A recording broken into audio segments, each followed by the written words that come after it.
Bonjour à tous et bienvenue sur cette nouvelle vidéo où nous allons parler communication et plus précisément de la communication non violente. Il faut savoir que la communication non violente, c'est un concept qui a été inventé par monsieur Marshall Rosenberg et qui a créé une institution où on forme des spécialistes en communication non violente, par exemple des médiateurs spécialistes en communication non violente. Il faut savoir que cette formation dure plusieurs années, qu'elle est assez complexe à intégrer et surtout à utiliser et à appliquer. C'est une technique qui est utilisée par des spécialistes en CNV, on peut dire comme ça, la CNV, dans des conflits interethniques, des territoires en guerre, etc. Enfin des conflits vraiment très très importants.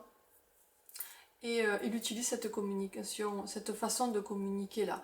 Donc mon but évidemment c'est pas de vous former en communication non violente, ça serait vraiment très prétentieux et irréalisable, mais par contre de vous apporter cette information que il y a des façons de communiquer qui vont permettre d'éviter que des situations dégénèrent en conflit et plutôt créer un climat apaisé pour avoir une communication claire et fluide dans nos relations de couple, familiales, avec nos enfants, dans nos relations professionnelles, etc.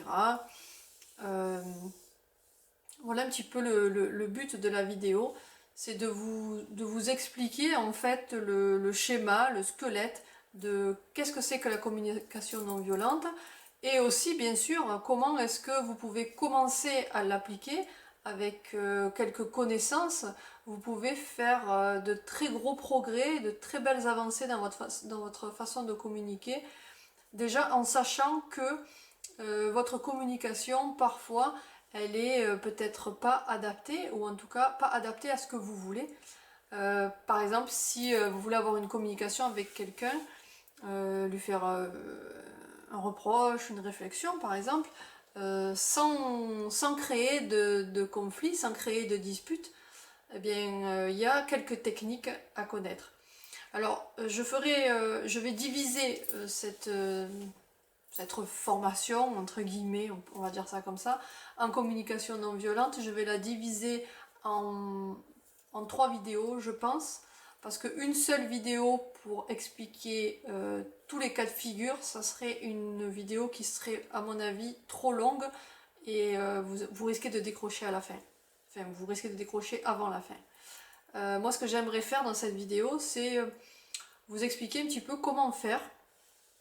En tout cas, quelles modifications à apporter dans votre communication si vous voulez faire une requête auprès de quelqu'un ou lui signifier que son comportement ou ses paroles ou sa façon de faire ou peu importe ne vous convient pas et qu'est-ce que vous voudriez à la place, mais que vous sentez que ça risque d'être compliqué, que que votre interlocuteur risque de mal prendre les choses.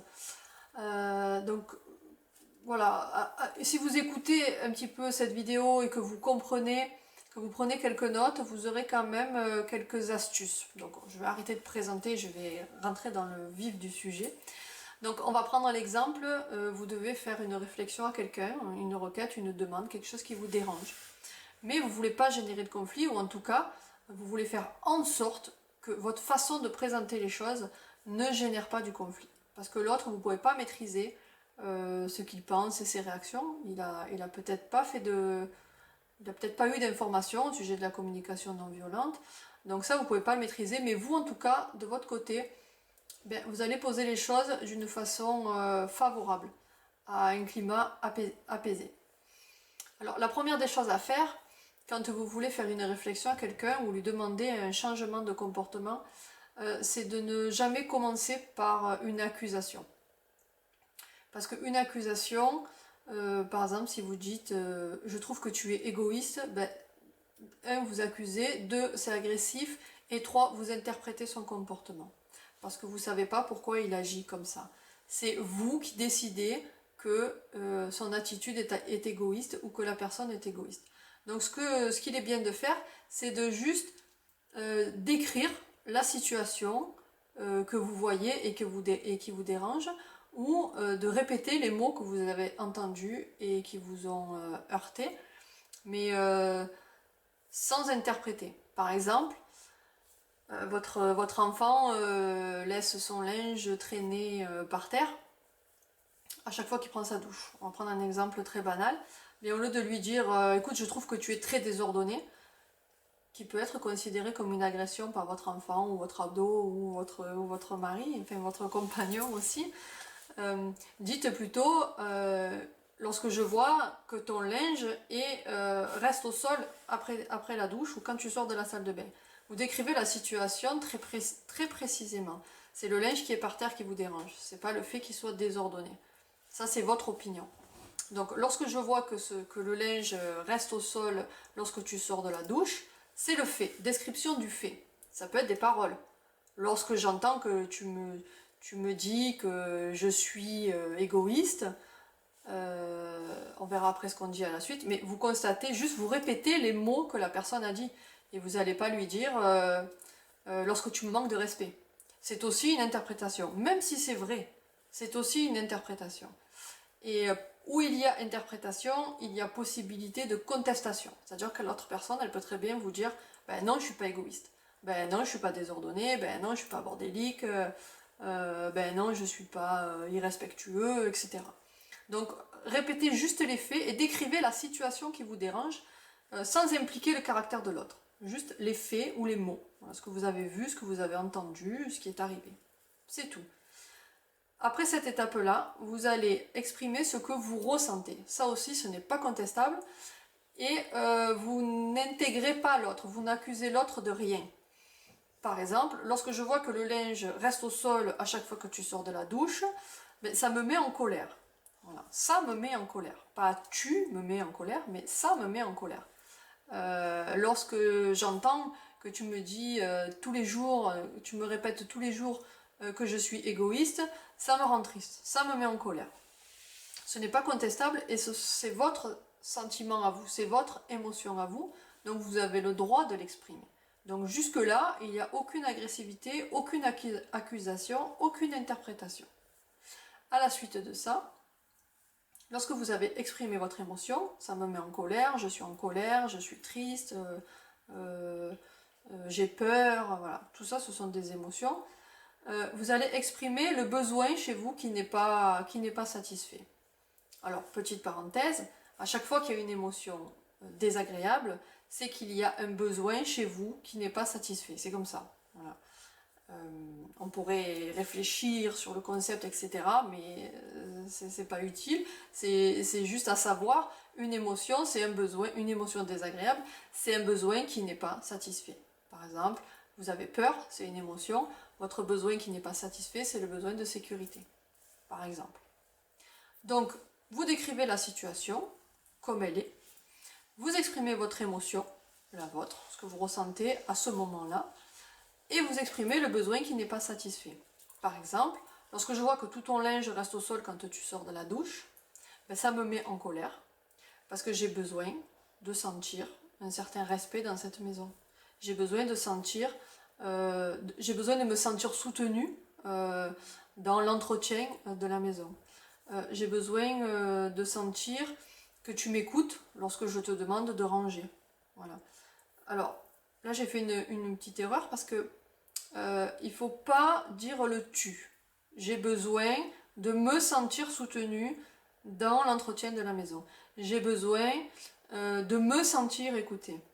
J'ai besoin de me sentir protégée, par exemple. Voilà. J'ai besoin de moi. Le besoin qui m'appartient à moi et qui n'est pas satisfait. Alors, on reprend. Lorsque je vois tout ton linge étalé par terre quand tu sors de la douche, ça me met très en colère. J'ai besoin de me sentir soutenue dans l'entretien de la maison.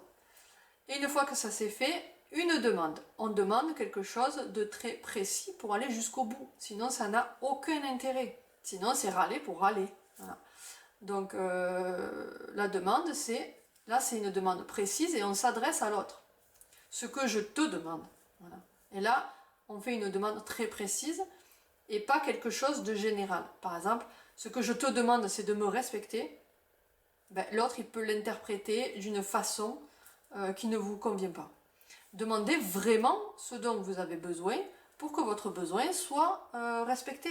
Ce que je te demande, c'est de ramasser ton linge à chaque fois que tu sors de la salle de bain, de façon à ce qu'il n'y ait rien par terre. Et je te demande de le faire à chaque fois. Voilà. Alors n'oubliez pas le s'il te plaît, merci. Voilà les 4 étapes principales. Alors on va prendre un autre exemple. Lorsque je vois que tu roules de plus en plus vite, eh bien j'ai très peur parce que j'ai besoin de me sentir en sécurité. Ce que je te demande, c'est de bien vouloir ralentir. Donc là vous avez et maintenant, je te demande de bien vouloir ralentir maintenant, tout de suite. Et ensuite, si vous voyez que la réponse n'est pas immédiate ou si vous avez peur que ce ne soit pas bien compris, vous demandez à l'autre de reformuler. Voilà. Est-ce que tu as bien compris ce que je t'ai demandé, est-ce que tu as bien compris mon message? Et vous allez voir que l'autre va reformuler et vous pourrez valider ou non ce qu'il a compris. Mais normal, parce que le problème c'est que des fois quand on fait une demande, l'autre l'interprète d'une façon qui l'arrange. Donc là, en reformulant, vous êtes certaine que votre requête a été bien entendue et a été bien comprise et qu'elle est bien cadrée. Voilà un petit peu pour comment demander quelque chose ou faire une réflexion à quelqu'un sans entraîner de conflit ou en tout cas en mettant toutes les chances de votre côté pour que le conflit soit évité. Alors ensuite il y a d'autres façons d'expliquer la communication non violente, par exemple comment recevoir, alors à ce moment-là c'est nous, comment recevoir nous-mêmes une critique sans répondre de façon agressive. Et ça, on le fera dans une autre vidéo parce qu'on va parler de l'empathie. Qu'est-ce que c'est l'empathie, comment on s'en sert, etc. Mais là, c'était vraiment très précisément faire une demande, faire une réflexion, faire un reproche à quelqu'un sans entraîner de conflit. Alors, c'est pas, bien sûr, un remède miracle. Comme je vous l'ai dit, l'autre, on ne maîtrise pas sa réaction. D'accord ? Donc, c'est quelque chose avec laquelle il faut s'entraîner. C'est comme un muscle. C'est une habitude à prendre et au plus vous allez essayer de l'utiliser et au plus ça va être fluide. Voilà un petit peu pour cette partie. Donc je pense que je le ferai en 2 ou 3 parties. Bon, j'espère que ça vous aura un petit peu éclairé. Et je vous dis à bientôt pour la vidéo numéro 2 sur la communication non violente. On peut dire aussi communication positive qui peut éviter bien des conflits. Je vous dis à bientôt et bonne fin de journée, bon appétit, bonne nuit, tout dépend. Bye bye, mettez un petit pouce. Ciao.